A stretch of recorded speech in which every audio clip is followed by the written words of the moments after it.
Hello भाई, this is Sumit from youth coaching centre.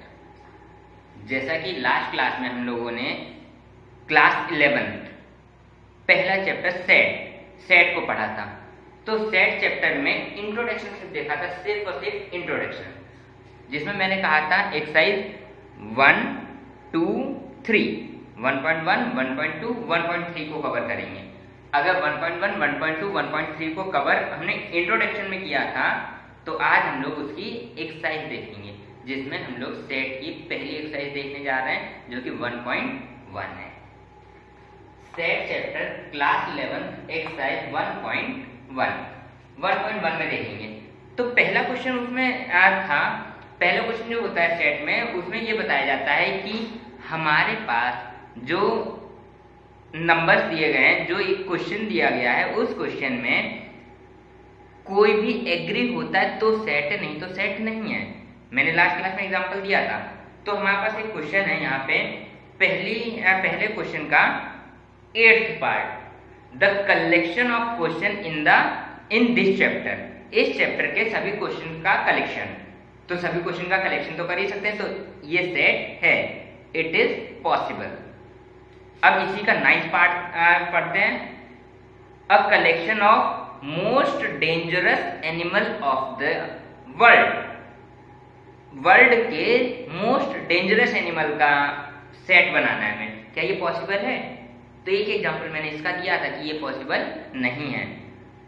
हम लोग शेर से डरते हैं और शेख साहब शेर को पालते हैं दुबई में, तो वो नहीं डर रहे, हम डर रहे हैं। इसका मतलब ये हमारे लिए डेंजरस, उनके लिए डेंजरस नहीं है। क्लियर हो गया इतना? पहला क्वेश्चन हो गया। क्वेश्चन नंबर 2, जैसा कि यहाँ पे बोर्ड पे लिखा हुआ है मैंने पहले से ही। क्वेश्चन नंबर 2 फिर पढ़ता हूँ। लेट सेट दिस, ये सेट जिसमें 1, 2, 3, 4, 5, 6 हैं, इसके एलिमेंट्स हैं या नहीं? एलिमेंट्स होता है, अगर एलिमेंट है तो हमें ये साइन लगाना होता है ऐसा, अगर एलिमेंट नहीं है तो हमें ये साइन लगा के काट देना होता है। अगर एलिमेंट है तो साइन ई का लगता है, अगर एलिमेंट नहीं है तो साइन ई लगा के काट देते हैं। तो इसमें ए सेट में डिफाइन करता हूं, 1, 2, 3, 4, 5, 6 इसके एलिमेंट हैं। तो 5 क्या इसका एलिमेंट है, इसमें 5 आता है, इसका मतलब एलिमेंट का साइन लगाना है। 8 इसके अंदर है, नहीं है तो एलिमेंट का साइन लगा के काट दो। 0 इसके अंदर है, 0 नहीं है तो एलिमेंट का साइन लगा के काट दो। ऐसे और जो बचे हुए पार्ट हैं वो तुम लोग देखना। थर्ड क्वेश्चन को देखते हैं। थर्ड क्वेश्चन में है, write the following set in the roster form. Roster form में लिखना है। ये जो फॉर्म होती है, ये सेट बिल्डर फॉर्म होती है। रोस्टर फॉर्म कैसी होती है? जो ऐसे लिखा जाता है उसे रोस्टर फॉर्म कहा जाता है। तो यहाँ पे है पहला, ए जो है, x such that x is an integer and -3 smaller than 7। मतलब जो x है वो -3 से क्या है, x -3 से बड़ा है और 7 से छोटा है। इसका मतलब यहाँ पे जो a हमारा तैयार हो रहा है सेट, वो क्या है, -2, -1, 0, 1, 2, 3, 4, 5 और 6। ये है इसका आंसर। इसका आंसर ये है। -3 से बड़ा होना चाहिए तो -2 से स्टार्ट किया, 7 से छोटा होना चाहिए, 6 पे एंड कर दिया। ऐसे इसका आंसर देखते हैं। बी जो है, x such that x is a natural number less than 6। 6 से छोटे नेचुरल नंबर लिखने, 6 से छोटे। तो हमने लास्ट क्लास में ये भी डिफाइन किया था कि नेचुरल नंबर, हम मतलब बचपन से ही जानते हैं, नेचुरल नंबर जो होता है वो 1 से शुरू होता है। 1, 2, 3, 4, 5, 6 अप टू इन्फिनिटी। अगर 1 से शुरू होता है तो हमें यहाँ पे जानना है कि 6 से छोटा लिखना है। तो क्या होंगे नेचुरल नंबर इसके? 1, 2, 3, 4, 5। बस रोक दो, ये इसका आंसर हो गया, क्योंकि यहाँ पे कहा गया है लेस देन 6। अगर लेस देन 6 है तो 1, 2, 3, 4, 5 ये आंसर है। अब ऐसे हम लोग जानते हैं नेक्स्ट क्वेश्चन नंबर 4। तो फोर्थ क्वेश्चन में इस फॉर्म से इसमें कन्वर्ट किया था। अब ये पहले इसमें दे रखा है, इसे हमें लैंग्वेज फॉर्म में लाना है। तो लैंग्वेज फॉर्म में जो लाते हैं उसे क्या कहते हैं? अब इसका क्वेश्चन पढ़ता हूं। Right the following set in the set builder form. Set builder form में लिखना है, इसे सेट बिल्डर फॉर्म में लिखना है, इसका मतलब इस वे में। तो क्या होगा? 3 6 9 12। थोड़ा सोचो, ये अगर लैंग्वेज में लिखा जाए तो क्या होगा? x सच दैट x ऐसा होता है। तो सबसे पहले यहाँ पे मान के चलो ये सेट ए है हमारा, x सच दैट x। अब क्या बनाएंगे इसे लैंग्वेज के तौर पे? जैसे कि इसमें था इज इंटीजर, फिर कोई मैथमेटिकल आ गया। यहाँ पे पूरा इंग्लिश आया था, तो इंग्लिश में लिखो या मैथमेटिकल लिखो, दोनों टाइप लिख सकते हैं। हम इसमें लिखते हैं x such that x is 3 की पावर n। n क्या है? Natural number. अब यहाँ पे चेक करो, 3 की, यहाँ पे 3 की पावर n ना लिखे, अगर हम लोग लिखें x such that x is multiple of 3।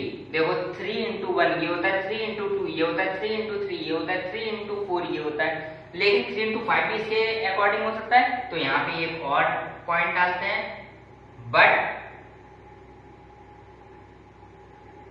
Up to 4 places,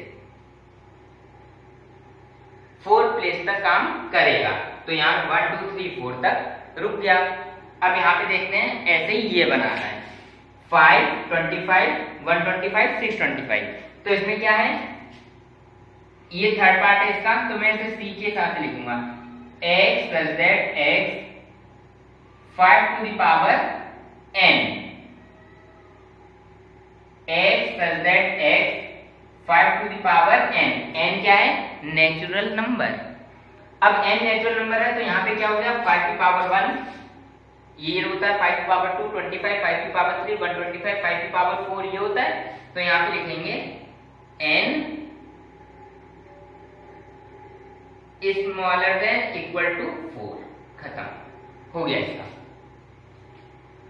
अब फोर्थ क्वेश्चन तक कर सकते हैं। फिफ्थ क्वेश्चन में ये है, दोबारा ऐसे दे रखा, बिल्कुल यही टाइप से, इसे सॉल्व करेंगे तो बिल्कुल यही आ गया। तो फिफ्थ क्वेश्चन को हम लोग देखते हैं। फिफ्थ क्वेश्चन है हमारे पास x such that x is an odd natural number। Odd natural number क्या होता है? तो इसका आएगा odd natural number. Natural number क्या होता है?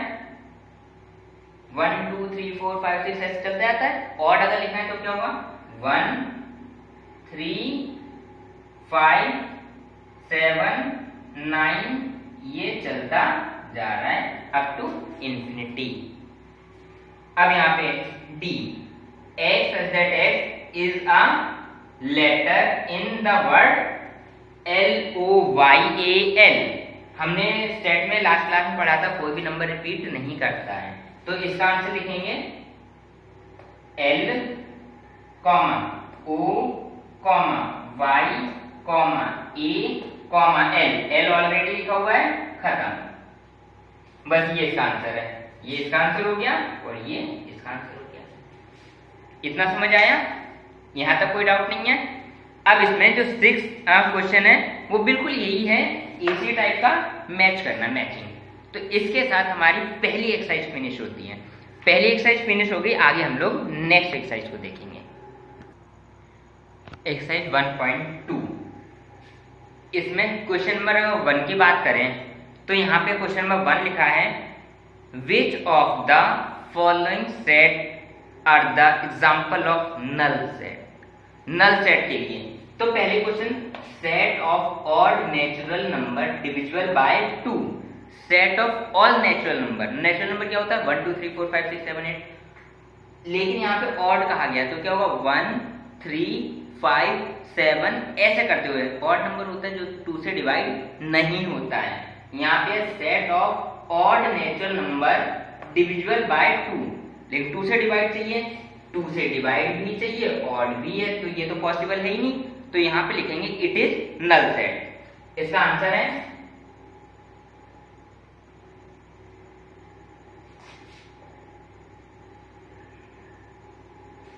It is null set. Second, set of even prime number. Prime number क्या होता है? प्राइम नंबर वो नंबर होते हैं जो सिर्फ और सिर्फ अपने टेबल से कटते हैं, दूसरे टेबल से नहीं कटते हैं, उसे प्राइम नंबर कहा जाता है। तो अपने टेबल से करते हैं, जो सबसे छोटा प्राइम नंबर होता है वो क्या होता है 2। 2 एक सबसे छोटा प्राइम नंबर है, उससे छोटा कोई प्राइम नंबर नहीं होता। तो 2 3 5 7 9 नहीं, 9 3 से कटता है। 11 13 15 नहीं, 3 से कटता है। 17 19 23 ऐसे ऐसे। तो यहाँ पे कहा गया set of even prime number. एक 2 ही ऐसा नंबर होता है प्राइम में जो कि इवन होता है, बाद बाकी सारे प्राइम नंबर ऑड होते हैं। तो ये नल नहीं है, इसमें आएगा it is not null set. इसका आंसर है 2। So it is not null, इसलिए ये नल सेट नहीं है। क्वेश्चन नंबर 2, ये तो क्लियर हो गया। क्वेश्चन नंबर 2, अब क्वेश्चन नंबर 2 में हमें दे रखा है which of the following set are finite और इनफाइनाइट। फाइनाइट और इनफाइनाइट क्या होता है? फाइनाइट वो सेट होते हैं जिसकी एक लिमिट होती है, और इनफाइनाइट जिसकी कोई लिमिट नहीं होती। यहाँ पे the set of the month of the year में जो मंथ होते हैं वो फाइनाइट हैं या इनफाइनाइट। तो सबको पता है जनवरी से दिसंबर तक होता है, एक लिमिट है, 12 ही महीने होते हैं, 12 मंथ्स होते हैं रुकने के। तो ये हमारे पास लिमिट है इसमें, मतलब ये फाइनाइट है, इट इज फाइनाइट सेट। इसका आंसर आएगा इट इज फाइनाइट। क्लियर है? अब नेक्स्ट है ये 1 2 3 और डैश डैश डैश डाला गया, इसका मतलब कहीं ना कहीं तक जा रहे हैं और जिसकी कोई लिमिट नहीं है, ये इनफाइनाइट। इसका आंसर है it is infinite. Third 1 2 3 up to 99 100 एक लास्ट लिमिट है, रुकना है, इसका मतलब ये भी लिमिट है, फाइनाइट है। It is finite set. Clear हो गया? तो ये हमारा क्वेश्चन नंबर 2 था फाइनाइट और इनफाइनाइट के लिए। क्वेश्चन नंबर 3 भी फाइनाइट और इनफाइनाइट का ही, इसलिए मैंने क्वेश्चन नंबर 3 को यहाँ पे रिप्रेजेंट नहीं किया है। क्वेश्चन नंबर 4, अब हमें बताना है इक्वल सेट। इक्वल सेट क्या होता है? तो हमने लास्ट क्लास में जाना था इक्वल सेट क्या होता है। दो सेट दिए जाते हैं, दोनों के नंबर ऑफ एलिमेंट अगर सेम है तो वो इक्वल होते हैं, और उनके अंदर के एलिमेंट भी सेम है तभी इक्वल होते हैं।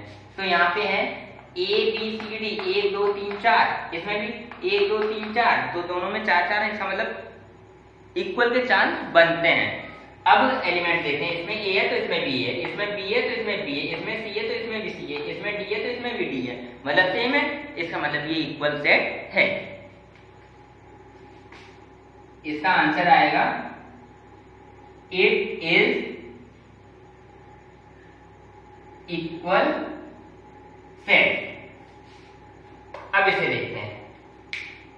ए फोर्थ है इसका, फोर्थ का fourth A, x that x multiple of 10, 10 का मल्टीपल है, इसका मतलब 10 का मल्टीपल क्या होता है 10 20 30 40 50 60 ऐसे चलता जाता है।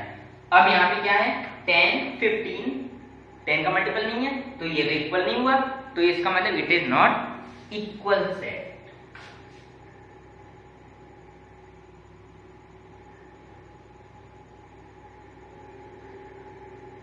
इट इज नॉट इक्वल, इसका आंसर। इतना क्लियर हुआ? अब फिफ्थ क्वेश्चन यही इक्वल और नॉट इक्वल पे है, और देखता हूं इसमें 6 भी है। 6 क्वेश्चन भी ऐसे ही दे रखा है इक्वल और नॉट इक्वल पे, तो ये तो कवर हो सकता है। यहाँ पे हमारे पास क्या था, नल सेट पता ही था, फाइनाइट इनफाइनाइट और इक्वल, पूरी एक्सरसाइज में इतना ही था। अब नेक्स्ट एक्सरसाइज 1.3, अब यहाँ पे हमारा सबसेट वाला टॉपिक। सबसेट, यहाँ पे ये 2 3 4, क्या ये इसका सबसेट है 1 2 3 4 5 का? अगर ये इसके अंदर आता है इसका फैक्टर, तो यहाँ पे सबसेट का साइन देना है इसके अंदर, सबसेट। तो अभी हमने जाना था कि एलिमेंट का साइन देते हैं, ऐसे सबसेट का साइन देते हैं। सबसेट का साइन ये होता है, सी को थोड़ा बड़ा खींच देते हैं, मतलब ऐसे बनाते हैं, ये सबसेट का साइन होता है। तो यहाँ पे आएगा ये 2 3 4 2 3 4 आ रहा है, तो ये सबसेट है। ए बी सी, इसके अंदर ए नहीं है, बी सी तो है, तो ये सबसेट का साइन देके काट दो, नहीं है। अब यहाँ पे है X says that X is a student of class 11th of your school, तुम्हारे स्कूल का क्लास 11th का बच्चा। अब यहाँ पे X says that X is a student of your school, तुम्हारे स्कूल का बच्चा, जो तुम्हारे स्कूल में बच्चा होगा वो तुम्हारे क्लास में भी तो होगा, हाँ, तो ये इसका सबसेट है, तो बिल्कुल सबसेट का यहाँ साइन देना है ऐसे। इतना क्लियर हुआ? ये क्लियर हो गया, ये हमारा पहला क्वेश्चन था। दूसरा क्वेश्चन भी ऐसा ही है, लेकिन वहां ट्रू फॉल्स बताना है, तो दूसरा क्वेश्चन मैं डिफाइन नहीं कर रहा हूँ। अब थर्ड पे आते हैं। थर्ड एक इंपॉर्टेंट क्वेश्चन है। इंपॉर्टेंट क्वेश्चन के लिए थोड़ा सा पहले समझा दूं, जो कि मैंने यहाँ पे बनाया हुआ है थर्ड क्वेश्चन।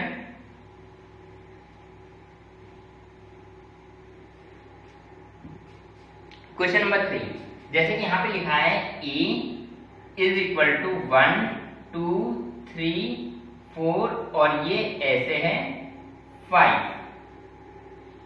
ये इंपॉर्टेंट क्वेश्चन है, थोड़ा ध्यान से। इसमें 1 इसका एलिमेंट है, 2 एलिमेंट है, अब 3 एलिमेंट नहीं है, 3 4 एक साथ एलिमेंट है। ये इसका एलिमेंट है, ये इसका एलिमेंट, और ये पूरा एक एलिमेंट है, और 5 इसका एलिमेंट है। एलिमेंट समझ आ गया? इसमें कितने एलिमेंट है? 1 2 3 4, 1 2 3 4 एलिमेंट है। सबसेट क्या होता है? अगर इन एलिमेंट में, ये तो एलिमेंट्स हैं, अब सबसेट होता है, मैं सिंगल सिंगल सबसेट की बात कर रहा हूं। इसी 1 पे ब्रैकेट डाल दो, ये सबसेट होता है।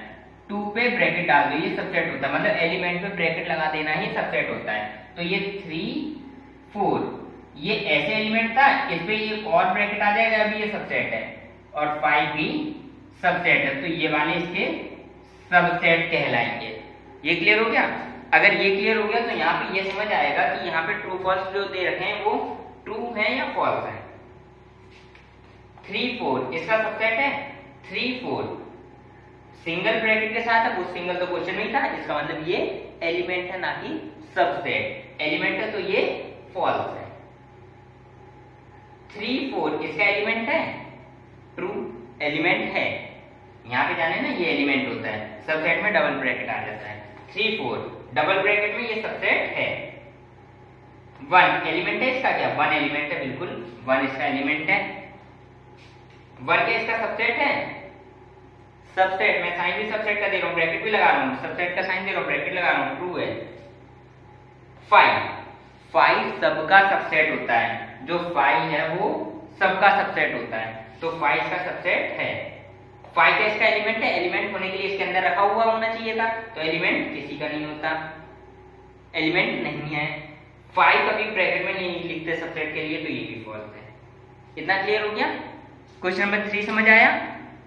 अब इसके बाद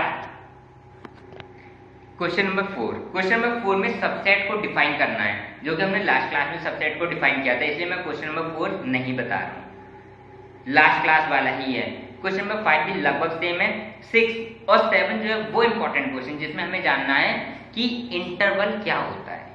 ये इंटरवल क्या होता है वो जानते हैं। तो इंटरवल में अगर मैं बात करूं कि अगर हम लोग नंबर लाइन बनाएं, नंबर लाइन में होता है 0 1 2 3 ऐसे चल जाता है, इधर -1 -2 -3 अप टू -इन्फिनिटी, यहाँ पे +इन्फिनिटी तक।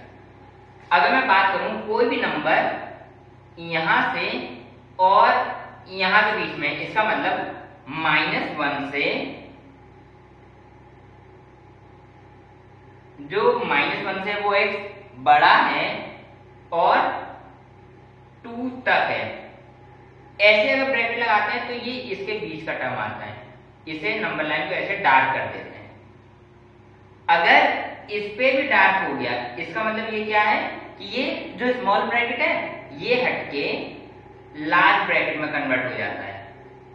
इसमें होता है कि ये जो है वो -1 भी इसमें इंक्लूडेड है, इसके आंसर होंगे -1 0 1, इसका आंसर होगा।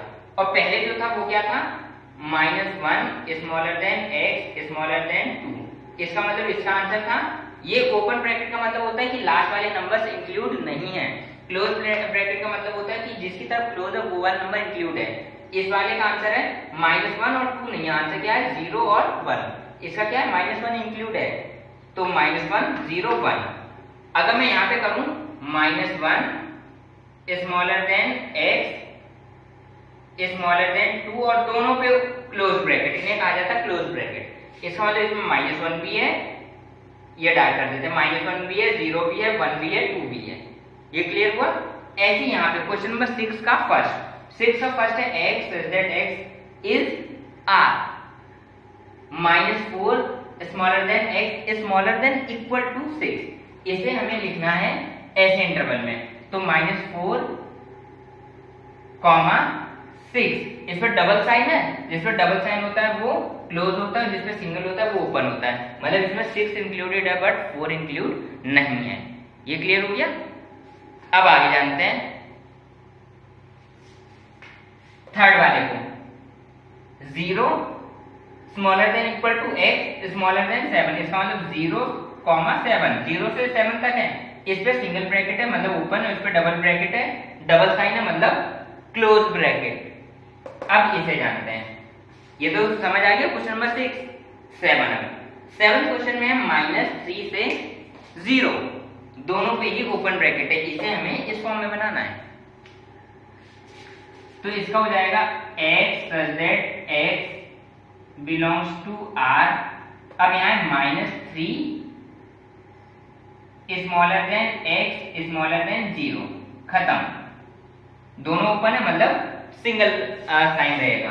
अब इसका दोनों क्लोज है, तो x such that x belongs to R 6 smaller than equal to x smaller than equal to 12। इसका मीनिंग हो गया ये दोनों क्लोज है, इसलिए इस पर डबल डबल साइन आएगा। इतना समझ आया, यहां तक क्लियर हो गया है। अब यहाँ पे हमारे पास क्वेश्चन नंबर 8 और 9 सेम है जो अभी हम लोग पढ़ चुके हैं। इसके साथ हमारी एक्सरसाइज खत्म होती है। 1 2 3 एक्सरसाइज खत्म हो गई है। आगे हम लोग जानेंगे नेक्स्ट, जो कि वेन डायग्राम पे डिपेंड करता है। तो हम लोग आगे नेक्स्ट क्लास में सीखते हैं। आज के लिए इतना ही।